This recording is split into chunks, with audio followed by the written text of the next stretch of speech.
Welcome to Summarize Science.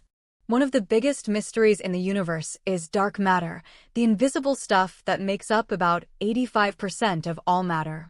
For decades, one exciting candidate has been primordial black holes, or PBHs, which would have formed moments after the Big Bang.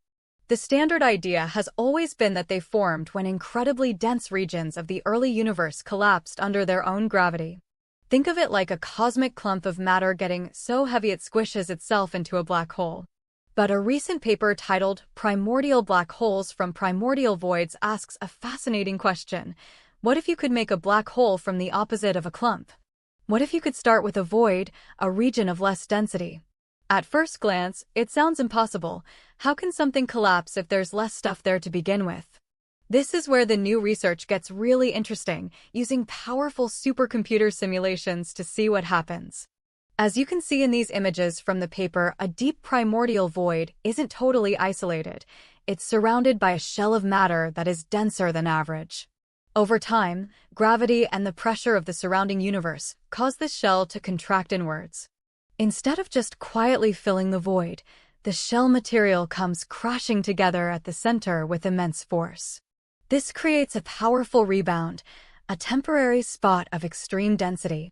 As shown in the top panel, if the initial void is deep enough, this rebound is so dense that it triggers a gravitational collapse, forming a brand new primordial black hole. The bottom panel shows what happens if the void isn't quite deep enough. The rebound just fizzles out into sound waves. The researchers calculated the exact critical threshold, or the tipping point, for how deep a void needs to be to make this happen. This graph shows that threshold, separating the conditions that form a black hole from those that don't. They found that this process is most likely to happen for what they call type 2 fluctuations, which are just a specific type of warped geometry in the early universe.